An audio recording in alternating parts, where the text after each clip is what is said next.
The end of day one here at the AAU National Championship Tournament for the AAU Overtime Podcast. We came earlier in the day with Scott Solomon, but now I'm joined by Siobhan Nolan. Siobhan, welcome back to the tournament after your 1 year hiatus. How's it been? First day here, all the Division I games over and done with. I am very happy to be back. It's been a very exciting, energetic day. You know, I almost miss how chaotic it is and how kind of hard it is to go from game to game to game. But it's been very energetic. You know, you can tell a lot of the players and coaches and fans especially have just been so fired up, and it's just day one. You know, fans are loud, as they say, the boys are buzzing. So yeah, it's just been a really hot start to the tournament, and it's making me really excited to see what the other days have to bring. Yeah, no, we got only more teams coming as the days go on. So you thought you had a lot of interviews today. It's only going to be one after another after another. Oh, yeah. Once we get to the weekend, what was it like talking to some of the guys? You know, you had everyone. You had coaches on the winning end, coaches on the losing end, players on the winning end, players on the losing end. And we had a pretty hectic day. We'll get into in a second. But Siobhan, what was it like talking to players and coaches today? There was a pretty big difference in between the winning players and losing players. Rightfully so, yeah. Yeah, Alabama especially. They're the guy that they sent out to get interviewed. He was the definition of fired up. He was yelling. He was like, just like our football, we're gonna go number one. You know, roll tide. No one can beat us. And I was like, you know what? Bring the energy. Usually with the hockey interviews, you get the most boring, like state-of-the-art one interview. Sentence. Yeah, the cliche. So that's a rarity. You got some personality. There's actually a lot of personality today. You know, I had a lot of people who knew the players pretty personally, and so they were like, oh, you got to get this guy and ask him this, and get this coach and ask him about his haircut because he got a bad haircut. Yep, so. I heard one of the parents yell. I believe that was the Farmingdale game. One of the parents yelling mid-interview, asks about his hair. Yeah. So definitely a lot of personality, a lot of fan involvement. A lot of these teams are showing up with legit entourages. Like there are so many people coming to support these teams, which is so amazing to see that there is so many people in the stands and that just the support is so loud, and so proud for these guys. You know, they'll do anything. So Alabama pushing the bus, trying to get it out of the mud before. Yeah. And, you spoke about Alabama, but they had a big win today. They had one of the later, the afternoon starts. They knocked off the defending champions 5-3.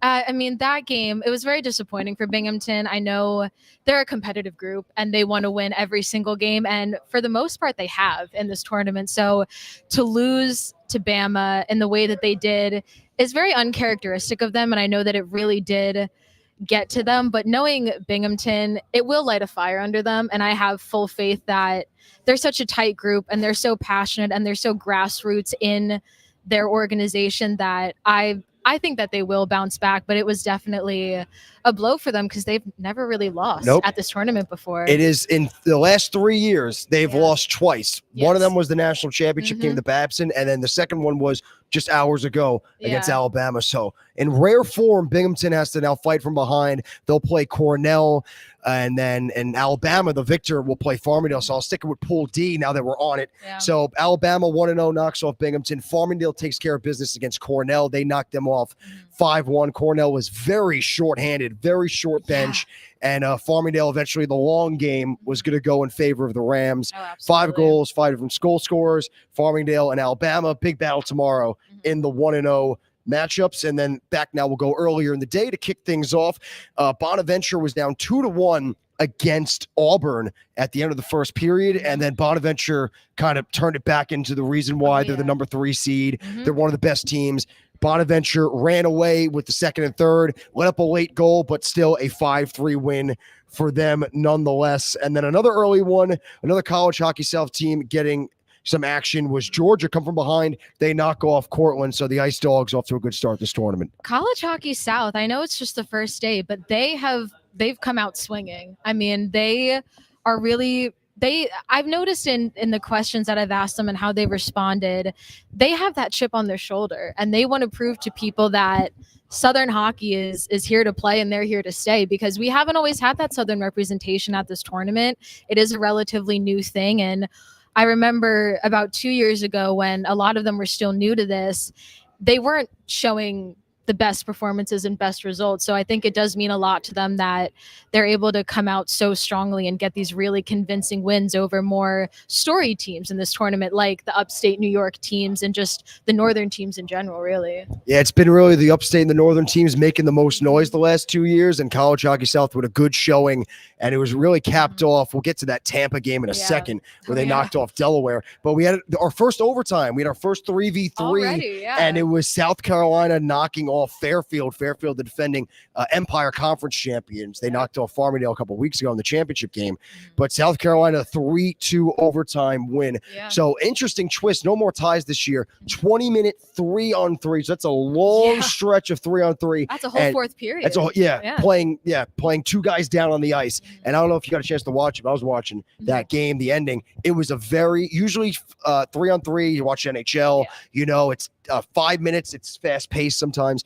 This is 20 minutes. It was so slow and methodical pace this overtime. Especially after you play a whole 60 minutes of hockey and then you have to play another full period. I mean, these guys are exhausted. A lot of them are talking about still having the bus legs, because a lot of these guys have just taken buses up here to Westchester. You know, they're still tired. A lot of them have done quite a bit of travel. So the fact that they're playing a lot of hockey and, you know, getting the goals that they are and putting in strong performances like that, it's a testament to how much this means to them and how much they all want to be here. Yep, day one, and you got to play an extra period, full 20 minutes of 3-on-3. I believe it was finished off around like 12 and a half minutes left in the overtime frame, but South Carolina gets the win. They're 1-0. Some other matchups, Niagara taking care of business, 6-1 over Fordham, a decisive win. And then a Pool C matchup, Quinnipiac in a battle is back and forth with them in Buffalo. Quinnipiac comes out on top 6-4. That Pool C is also Auburn and Bonaventure. So the two 1-0 teams will be the Bonnies and Quinnipiac. And now that Delaware-Tampa game, I want to make sure I'm missing anybody. No, I got everybody. Yeah. So I got everyone. Delaware-Tampa, it's the 1 seed versus the 16 seed. You know, if you're looking at the seed numbers, you think, all right, one's going to take care of 16. That was a 2-2 game. I think maybe Delaware was up 3-2, then 3-3. Tampa wins at 8-6 and almost a combined 30 penalties. An absolute gong show. I mean, in game one with Tampa and Delaware. That game delivered. The game that you did not think would deliver. I mean, 8-6. What was it? 26 penalties? Yeah, we went through and we counted every single one. Almost 30 total penalties. Yeah. Third period especially got out of hand. And especially at the end of the day. Yeah. That was like the last interviews that we did. So that was at the very end of the day. I mean, I don't know how they pull something like that out so late, and they're probably very exhausted. Delaware took 4 penalties in the third. Tampa took 3 in the third. Delaware, oh my, I'm scrolling for days here. 1, 2, 3, 4, 5. Ends. Delaware took 6 in the second period. 1, 2, 3, 4, 5, 6, 7 penalties for Tampa in the second. Unreal. And then Delaware and Tampa each took 3 in the first. So it never slowed down. And hey, on my pool play show, I called this. I said, Delaware is a team that if they suck you into their game, this is what's going to happen. They're feisty, they're chippy, they want you to play their way. Yeah. And that's exactly what happened. And they were in a dogfight against the number 1 seed. And this is a long tournament. So games like this, the wear and tear, it kicks in the back, and the games to come. We got a long way to go. Yeah, and it's definitely going to be a big mental game for a lot of these teams, because these teams have ways that they get inside their opponents' heads. And I know Bonaventure does that. Bonaventure, and I mean this in the most respectful way possible, they yap. Oh, I was right there. I was right there that whole Auburn Bonaventure game. They were very vocal. Yeah, and I hear that that's what they do, and they get in your head and they try to bait you and draw you in so you can get those penalties, and then they take advantage of the power play. So it really is, as much as we talked about the physical aspect, the mental aspect, and trying to keep that discipline, and just trying to keep your identity and play your game, as we've heard a lot today. That's equally as big of an aspect in trying to win, if not more, than the physical endurance it takes to skate through all that hockey. And you hit the nail on the head with that Auburn Bonaventure game, because the first period, both teams were in and out of the box, more so the Bonnies. And then after the first, the Bonnies stopped it, and Auburn was in the box constantly, and that's how Bonnies started to run away with it. Well, power play goals and just power play opportunities. And there was an Auburn player that got ejected from the game. 5-minute major, So already it's really taking effect, and I'm sure that just spurs teams like that on when they get the results that they're trying to goad out of these guys. And that was a real shoot yourself in the foot moment, because there was a delayed penalty on the Bonnies. Whistle blew, and then I believe it was a defender on Auburn took a penalty after the whistle, and it just completely negated that. So, and then Bonaventure did not look back. So strong showing for them after a tough finish last year. But Siobhan, we got many more to go down the line. Plenty more where that came Tomorrow, from. D1 continues, and women's will start their tournament as well. So long, Siobhan Nolan. My name is Jordan DeLuciano. Thanks for joining us, and we'll see you all tomorrow.